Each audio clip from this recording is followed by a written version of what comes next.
María José, muchas gracias por tu tiempo para los primeros. No, por favor, gracias. Un placer estar acá.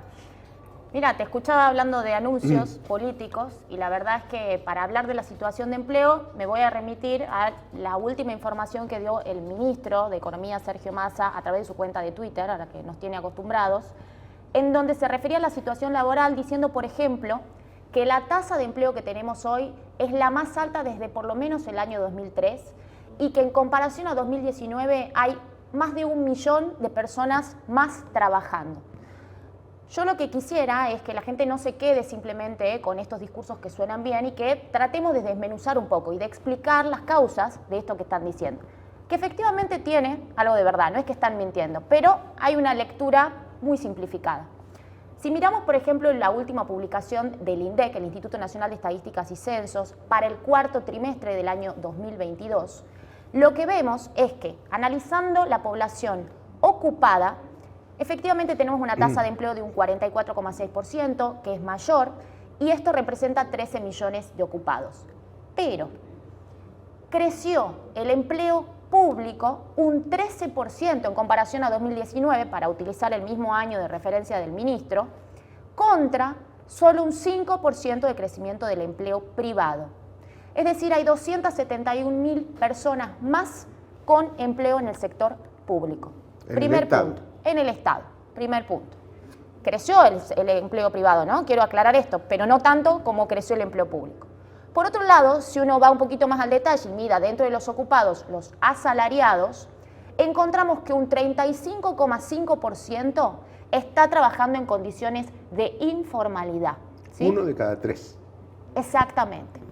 ¿Qué es lo que significa esto? Que están en condiciones que no son las adecuadas. ¿Cómo se lo detecta? Porque no tienen aportes jubilatorios, ¿sí?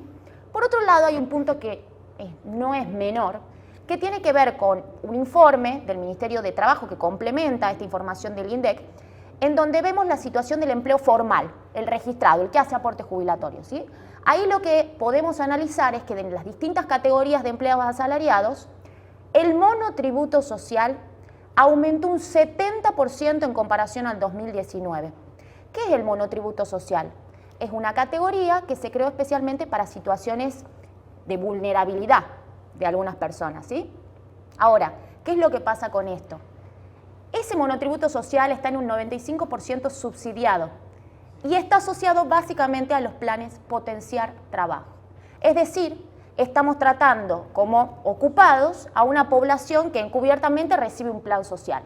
Entonces, ¿creció el empleo, como dice el ministro? Sí, pero creció más el empleo público que el privado. La informalidad se sostiene alrededor del 35%, esto no es nuevo, viene ya en esos números aproximadamente, y además tenemos planes sociales camuflados o que están disfrazándose como si fueran ocupados, ¿sí?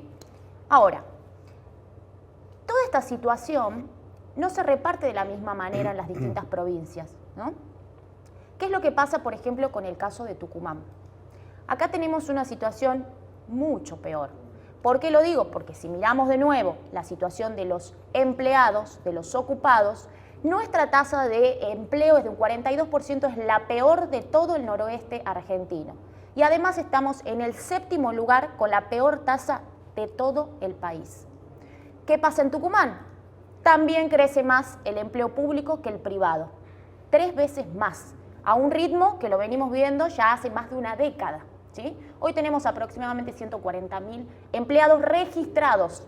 Sabemos que los estados son los mayores contratantes de empleo en negro, entonces hay una parte que no estamos viendo. Perdóname, ¿sí? Hay 140.000 empleados registrados en el estado provincial. Exacto. Exactamente. Sí, son 100.000 en la planta permanente, según la última ley de presupuesto, y después hay una masa de esto de 40.000 que son contratados, que son temporarios. Estamos hablando de los formales registrados, ¿sí? Correcto. Sí.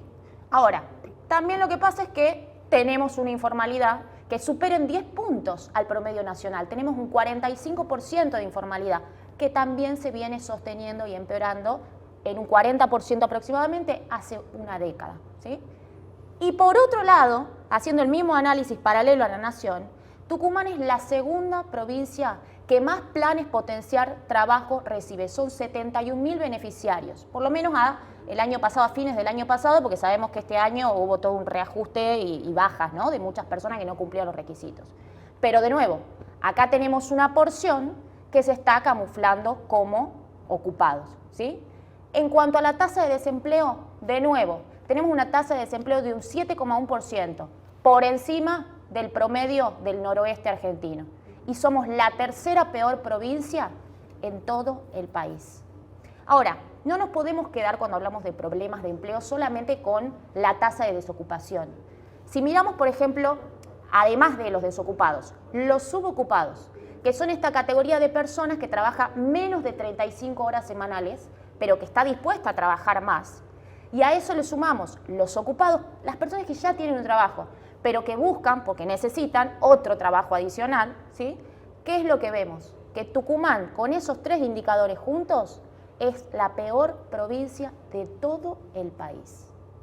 Además, ustedes mencionaban en el programa el tema de la inflación, el tema de la pobreza, con los indicadores que tuvimos ayer, sin ir más lejos. Hoy, tener un trabajo, y ya lo hemos repetido muchas veces, pero no es garantía de no ser pobre. Y esto se profundiza cada vez más y tenemos un salario que es el mínimo en 10 años.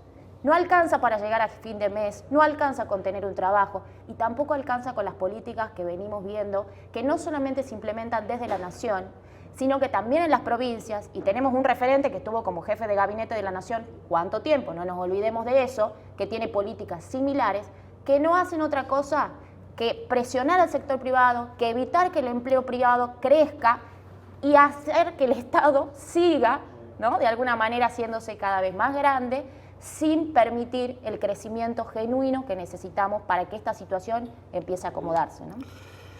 María José, clarísimo, clarísimo, tan claro como doloroso el diagnóstico sobre el empleo en Tucumán y obviamente su directa incidencia sobre otros indicadores socioeconómicos como los de la pobreza, que es del 42,3% en las zonas urbanas en Tucumán.